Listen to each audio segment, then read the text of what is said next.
xayl xasan maayarka golaha deegaanka ee degmada Boocame ugu horreyn ku soo dhawo Bulsha TV waan salaamaya Bulsha TV iyo bada saxaafadda sida wanaagsan aad warbixinta loo wadaagteen ugu horreyn waxaan jeclahay wax ka weydiiyo shaqaaqada Somaliland iyo Puntland ku dhex martay deegaanka Tokoraq khasaare intee leeg baa ka dhashay sidee bay wax u dhaceen intaad aad ogsoon tahay iyo wax khasaara ma ogsoon laakiin saaka aroortii anigu waxaan ku sugnaa deegaan u dhow yaasha markaa ku sugnaa oo la yiraahdo Gorkoole kalena saaka aroortii waxaan aragnay ciidan jeediye oo soo guuray oo Somaliland ciidankaasu wixii ka soo guureen tababarada magaalada hore ayay soo galeen ciidda hore ciidan Puntland oo ciidanka kamaadoosa Puntland baan fadhiyay meeshaas waxaa ka dhacay dagaal dagaalkaasuna wax kafara uu geeyay haddeer anigu kursiyaadka lama aqaani ma jiraan sidaan ka warqabo ciidamadaasna way difaaceen ciidanka siida Puntland jooga ee hore way iska difaaceen sidaasay xaaladda ku sugan tahay hadda ku sugan tahay iyaguna waxay ku noqdeen fariisimadii hore oo hadda shareeday joogaan xayla ma jira wax khasaaro oo labada dhinac soo gaaray hadda markale wararka kursiyaadka laba gaari baa Somaliland laga gubay waa maqlay laakiin anigu ma arag ma caddayn karo maxaa yani ma gaar arag maxaa sababay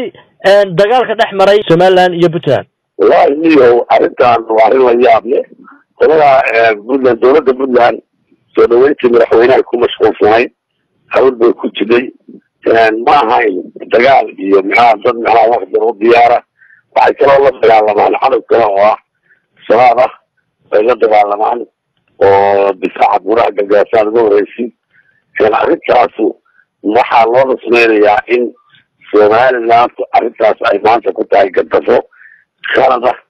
deegaankan iyagoo awal haysa gobolka soo xayla waxaa jirta in madaxweyne farmaajo joogo gobolada qaar ka mid ah gobolada Puntland sidoo kale waxaa jirta in dhawaan deegaanka baran oo ka tirsan Somaliland uu yimid wasiirka qorsheynta weelina wasiirka amniga ee maamulka Puntland marka ma la soo karaa daandaansiga dagaalka sababay ugu hore wuxuu ka yimid dhinaca Puntland oo soo oran karo sababta waxa weeye wasiirka qorsheynta iyo wasiirka amniga baran iyo hadaaftiyo iyo gobolka Sanaag iyaga u dhashay iyagaana la horumardeena geeriyo waxqabad way wadeen dagaal kama wadin laakiin miyaa ahayn in Somaliland gacanta ku hayso loo soo maro ma ku hayso hore isweydiin kaas inay ku hayso balog yahay labada maamul qaali waxa leedahay in qolada Somaliland ay markaa Puntland u balo saaxiba ma gaarsan waa ka tusayeen Puntland baan anagu ognahay inta ma gaarsan waa gartay marka ma meel Somaliland ay si buuxa hadda la saxano kale iyaga si buuxa gacanta ugu haya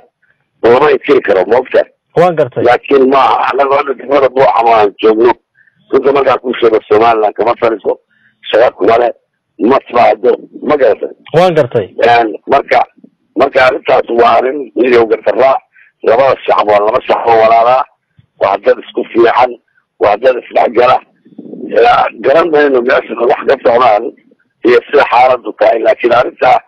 gandada looga arkaa Puntland qaawan waqtigan ma garatay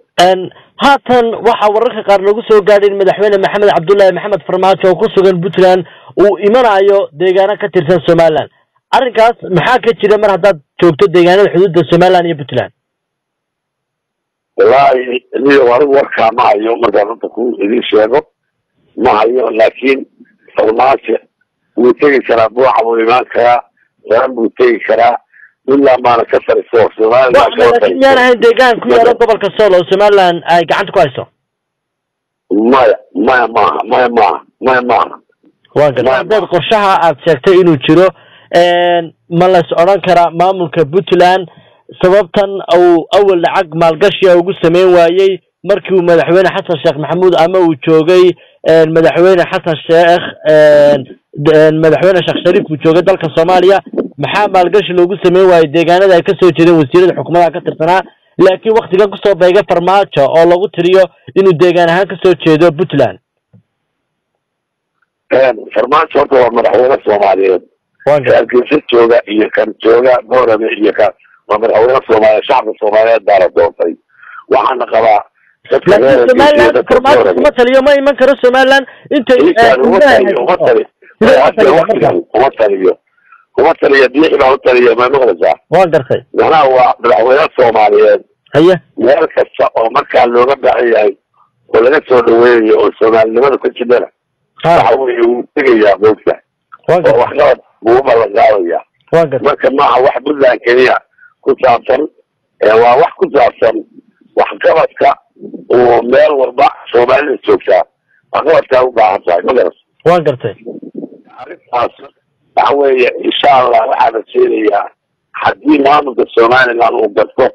in arrintaas qalad tahay inay ku dhammaanto si wanaagsan aad baad mahadsantahay Xayle tukarag ayaa gacanta ugu jirtaa hay'adda ciidanka Puntland gacanta ugu jirtaa magaalada Muqdisho oo markaa kuwii Somaliland qabsadayna dib uga baxay saaka soo galay dib loo riix